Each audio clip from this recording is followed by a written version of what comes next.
বন্ধুরা, কেমন আছো তোমরা সবাই? আশা করছি সবাই ভালো আছো, সুস্থ আছো আর সাবধানে আছো। আজ আবার চলে এলাম তোমাদের সাথে একটু গল্প করতে। তোমরা তো আগের ব্লগে নিশ্চয়ই দেখেছো যে আমরা পরিবারের সকলে মিলে নতুন বছরকে মন খুলে আহ্বান জানাতে বছরের শেষ দিনে চলে এসেছি বোলপুরে। যদি আগের ব্লগটা না দেখে থাকো তাহলে দেখে নিও। আজকে তোমাদের নিয়ে যাব বোলপুরের বিখ্যাত সোনাঝুরির হাটে। এই ব্লগে দেখাবো সোনাঝুরির হাটে কি কি বিক্রি হয়, কোন জিনিসটার কত দাম, এখানকার সাঁওতালি নাচ, আর সব শেষে নতুন বছরকে মন খুলে ওয়েলকাম জানানো। তাহলে চলো, আশা করছি আজকের ব্লগটা তোমাদের ভালো লাগবে। চলো, কিছুটা পথ আমরা একসাথে চলি।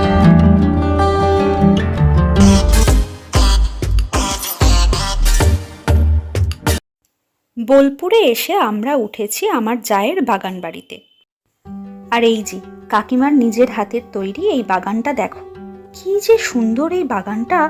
আর এইখানে একটা আম গাছ আছে, এই যে এই আম গাছটা দেখো, এটাতে এত আম হয় যে কি বলবো।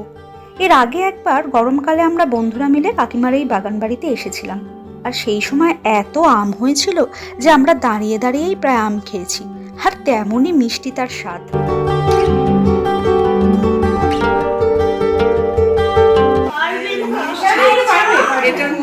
মিকো এসেই দোল খেতে শুরু করে দিয়েছে দিদিদের সাথে। ও মা, কি সুন্দর মিকো, সুন্দর একেবারে। মিকোকে এবার কে দেখে, দুটো দিদি সাথে দিদিকে পেয়ে।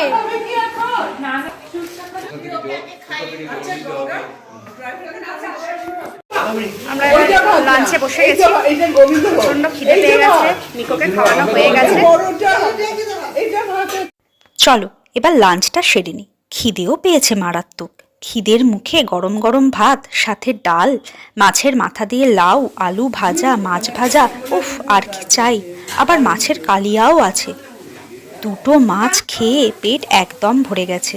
গরম গরম মাছ ভাজা, ডাল, আর কি চাই, আলু ভাজা, ও কিচ্ছু লাগবে না, সত্যি তাই। মাছের সাইজটা দেখো খালি।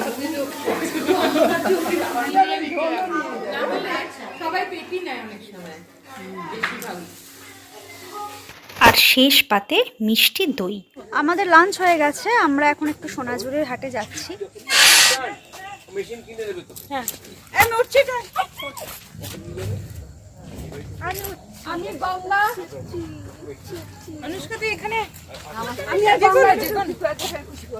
আমরা কোথায় বসবো?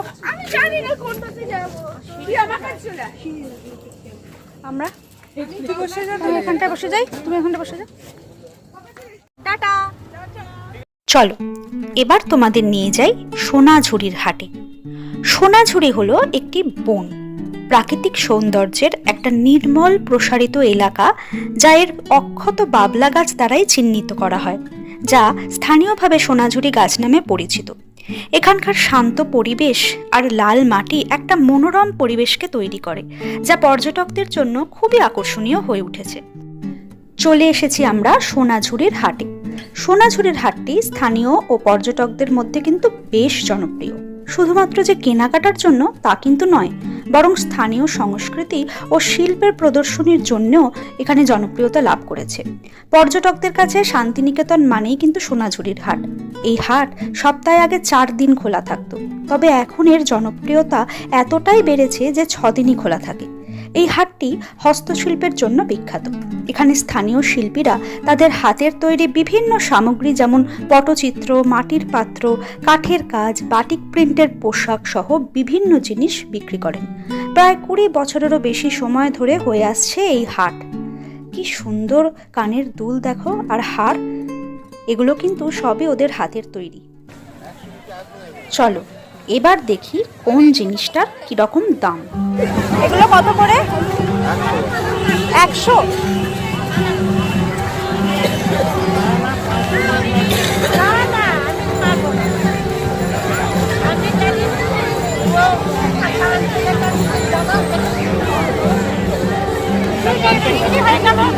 এই ব্যাগগুলো কত করে গো?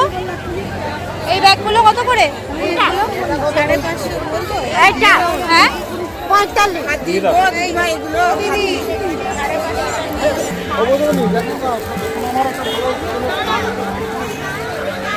সত্যি কিরম কি দামের আছে? 200 কত থেকে শুরু? 70, 200।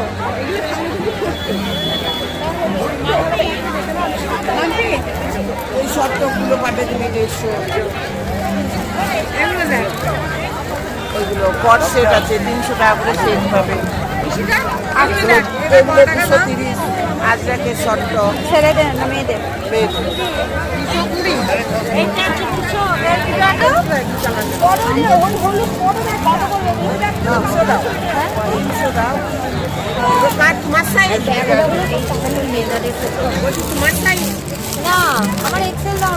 এগুলো কত?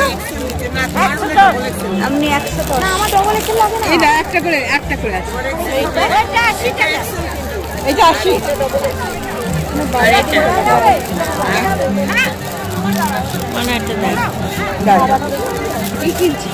এই যে ব্যাগগুলো দেখো, বাহ কি সুন্দর ব্লাউজ পিসগুলো বিক্রি হচ্ছে দেখো।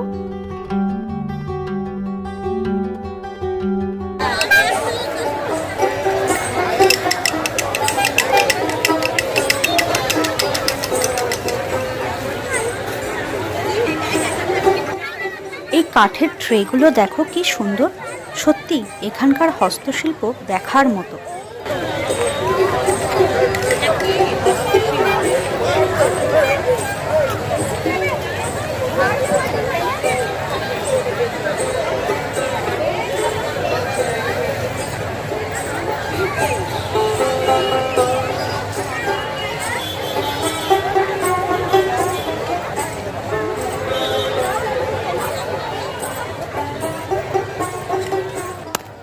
আহা, ভেঙে মোর ঘরের চাবি নিয়ে যাবি কে আমারে, খুব পছন্দের একটি গান। খোলা আকাশের নিচে বীরভূমের মাটিতে এমন সুন্দর বাজনা, মনটা সত্যিই ভরে যাচ্ছে।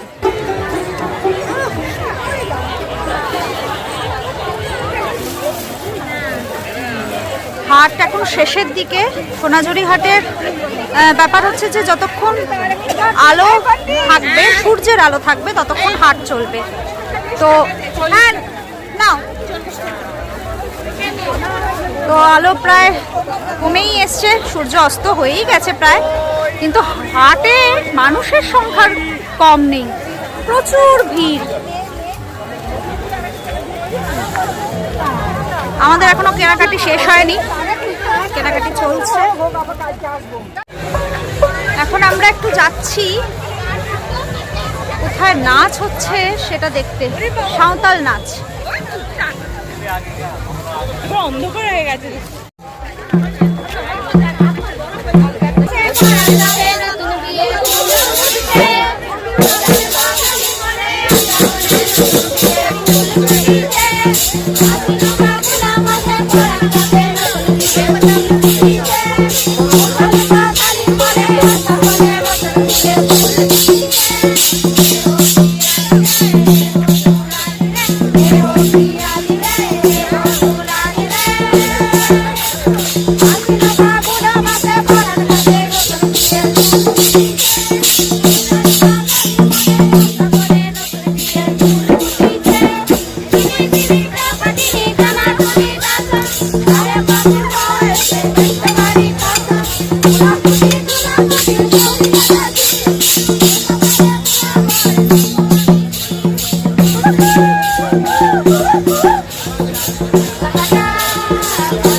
মানুষটাকে তো তোমরা অনেকেই চিনতে পারছো।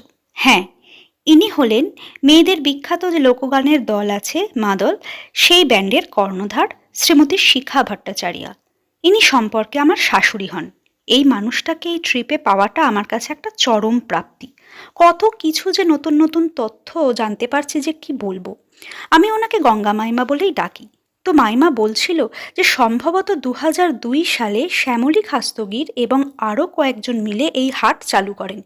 গ্রামীণ শিল্প যেমন বেতের ঝুড়ি, নানা রকম হাতের কাজ, পিঠে পুলি, কলা ভবনের ছাত্রছাত্রীদের বানানো জিনিসপত্র বিক্রির উদ্দেশ্যেই এই হাট বসানো হয়। কিন্তু যে পরিকল্পনা নিয়ে হাট তৈরি হয়েছিল, আজকে সেই হাটের চিত্র কিন্তু সম্পূর্ণ আলাদা। অন্য জিনিসই কিন্তু চা তারাই সমস্ত করতো আগে, কিন্তু এত বিখ্যাত সেই জন্যই বলছি কেন এখন মেলার চেহারাটা বদলে গেছে। সেই কি বলবো, সেই ব্যাপারটা নেই। যারা আগে দেখেছে মেলা তাদের কাছে, আমাদের কাছে যেমন মনে হয় ঠিক আছে এসছি যখন একটু বলে যায়। আগে অনেক সুন্দর সুন্দর জিনিস পাওয়া যেত, আমাদের বাড়িতে এখনো আছে। টিনের পাত দিয়ে একটা পাখি করা, হ্যাঁ একটা বাঁদর করা, আর্টিস্টিক ভ্যালু করা যায়। তোমরা এই মানুষটাকে তো অনেকেই চিনতে পারছো। বিখ্যাত সঙ্গীত শিল্পী শ্রীমতী শিখা ভট্টাচার্য, মাদল যে ব্যান্ড, সেই ব্যান্ডের উনি হচ্ছেন একদম কর্ণধার যাকে বলে। এই মানুষটাকে আমরা আমাদের এই বোলপুর ট্রিপের সঙ্গে পেয়েছি। তো এইরকম মানুষকে যখন সঙ্গে পেয়েছি, তো এই জায়গায় এসে এইরকম হিস্ট্রি তো আমরা এনার কাছ থেকে শুনতে চাই এবং অনেক আরো অন্য ধরনের তথ্য আমরা জানতে চাই। তো এই মানুষটাকে সাথে যখন পেয়েছি, এর থেকে আনন্দের আর কিছু হয় না। আমরা কখন থেকে দাঁড়িয়ে আছি, দেখো কি জ্যাম। আসলে এখন তো হাটটা ভেঙেছে, মানে হাট বন্ধ হয়ে গেছে। এবার সবাই বাড়ি ফেরার তাড়ায় রয়েছে, এবার সবাই একসাথে যেতে চাইছে। এবার অবস্থাটা দেখো, খালি সবাই দাঁড়িয়ে আছে। আমরা বাড়ি চলে এসেছি। রাতের অন্ধকারে এই ফাঁকা জায়গা আর তার সাথে জমিয়ে শীতটাও পড়েছে। সব কিছু মিলিয়ে আমাদের 31st নাইট কিন্তু পুরো জমে গেছে।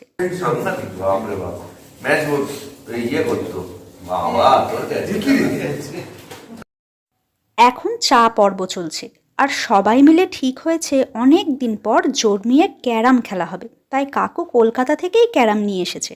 সত্যি কথা বলতে ছোটবেলার অনেক কথা কিন্তু মনে পড়ে যাচ্ছে। আমার ছোটবেলাতেও ক্যারাম খেলা নিয়ে বেশ কিছু স্মৃতি রয়েছে। আর বিয়ের পরে জানতে পারলাম সৈকত নাকি খুব ভালো ক্যারাম খেলতো। অনেক কম্পিটিশানে ও আর ছোটদা ভাই দুজনে গিয়ে আবার চ্যাম্পিয়নও নাকি হয়েছে। তাই আজ দুই ভাই প্রায় বহু বছর পর ক্যারামকে পেয়ে পুরনো দিনের সেই স্মৃতিগুলোকে চারণ করছে।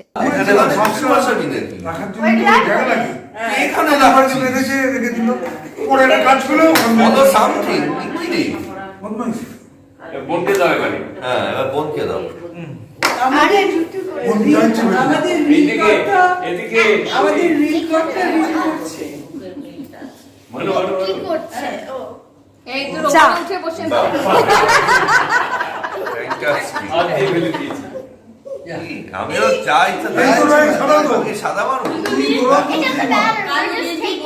যা পাচ্ছে তাই মারছে। এবার তোমাদের বাড়ির ভেতরকার কিছু ডেকোরেশন দেখাই। এই যে পেন্টিংগুলো দেখছো, এগুলি সবই কিন্তু আমার জায়ের হাতের আঁকা। কি অসম্ভব ট্যালেন্টেড মেয়ে বলে বোঝাতে পারবো না।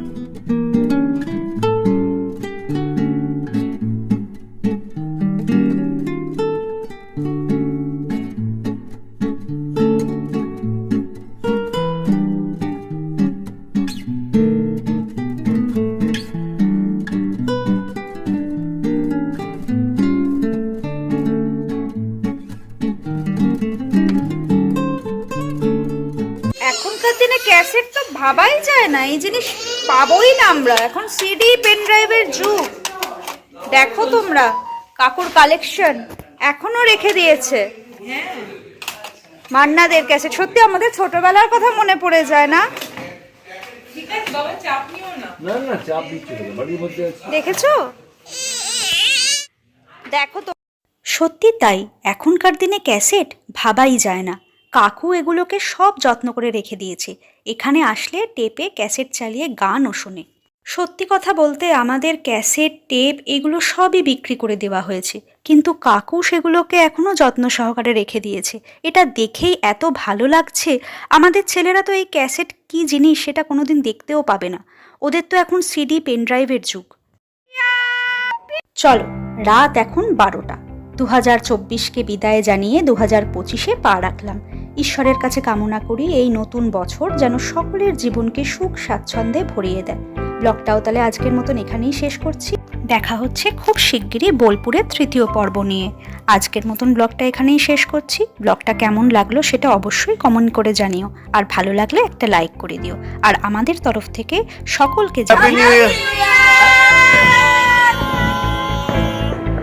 ওকে।